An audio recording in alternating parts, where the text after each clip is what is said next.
Good day mga kuys. May ginagawa pala tayo ngayong Honda Click 150 na hindi umaandar, no? So yung motor na pala na to mga kuys is galing pala to sa malayo.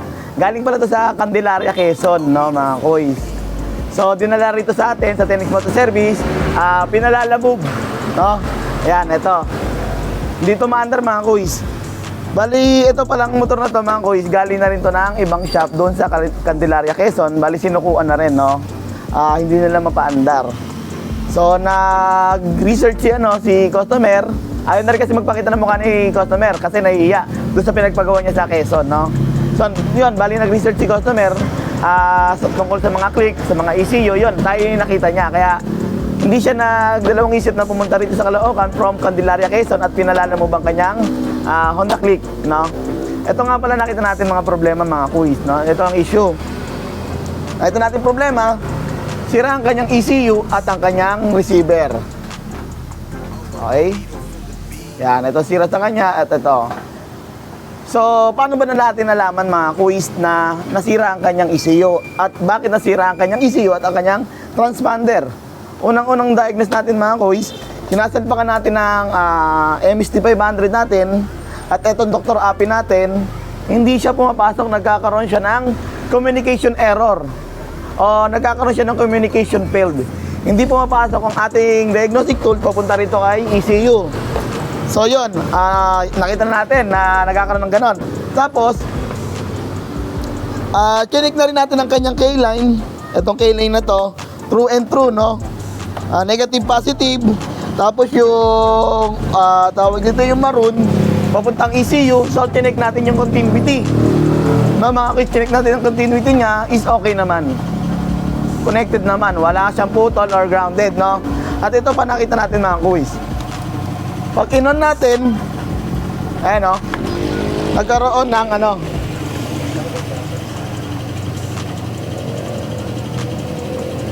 So yun mga kuys, isa pa yun, no?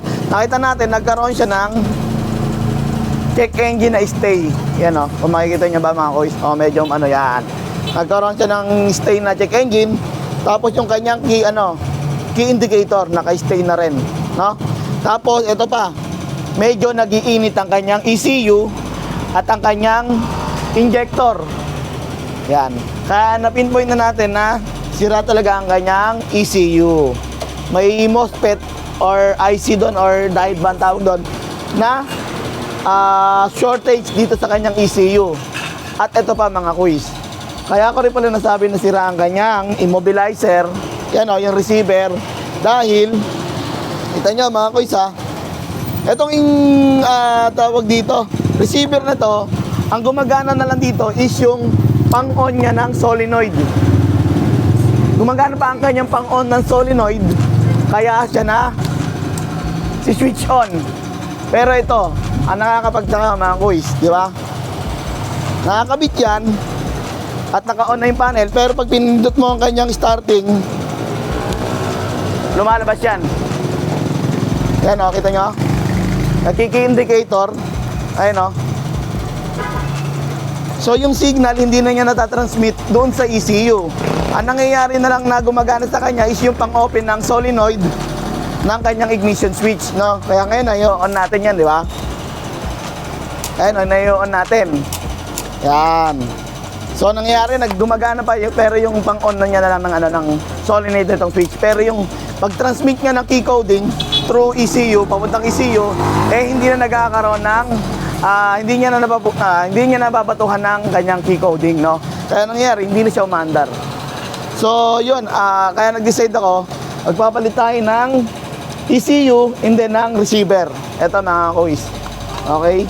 Dito nga pala sa Tenix Motor Service mga kuys, once na nagkamali kami ng diagnose or nagkamali kami ng pinalitan, etc., hindi nyo po babayaran yung kahit na isalpak na namin yung ECU, na isalpak na namin yung receiver at hindi pa rin umandar yung motor, wala po kayong babayaran ni piso. Yun po ang guarantee namin dito sa Tenix Motor Service. Tara mga kuys, salpakan natin to ng bagong ECU and then ng receiver. Bali, ito na palang ating ECU. Yan. Tapos, remote. Tapos receiver, no? Smart control.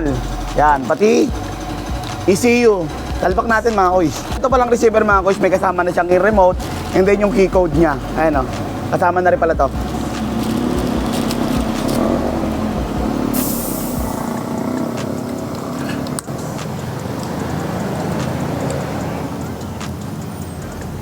Under kaya mga kuys, check natin. Ayan o, kita nyo. Hindi nag-stay yung kanyang indicator. So, on natin. Mag-on at walang check engine yan mga kuys ha. Wala pa tayong sinasalang na tawag dito diagnostic tools. Check naman natin mga kuys kung aandar. Bali, sinabayan na natin ng ng pagkabit ng diagnostic tools. Kung pag-on natin and then dapat sabay na rin mag-open tong ating diagnostic tools. Tara mga kuys, start natin.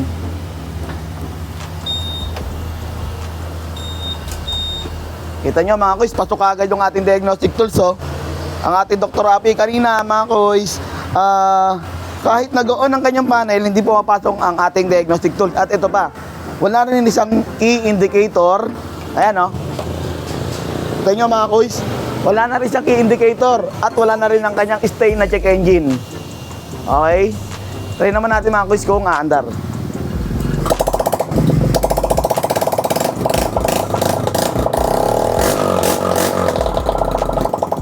Diba? Okay na mga kuys, sumandar na. Yun nga, ulitin ko nga pala, mga kuys, dito nga pala sa Tinex Motor Service, once na nagkamali kami ng diagnose at mali kami ng pinalitan, wala po kayong babayaran mga kuys. Kahit ECU pa yan, transponder pa yan, kahit ano pa yan. Basta nagkamali kami ng diagnose or ng hatol ng mga papalitan, is wala po kayong babayaran mga kuys. Yan. Yan, maiuwi na nito ni Sir, no? Yung may-ari na ito, pabalik doon sa Candelaria, Quezon. Yan. Salamat nga pala kay Sir sa tiwala. Siyempre, from Candelaria, Quezon to Caloocan is naglalamon po siya at ganun yung tiwala niya sa atin na mapapaandar natin ang kanyang motor. Yun. Ayun, shoutout na lang din kay Sir, yung may-ari na ito, no? Maraming salamat Sir. At siyempre, alam nyo na, walang iba. Tinex lang, saka lang.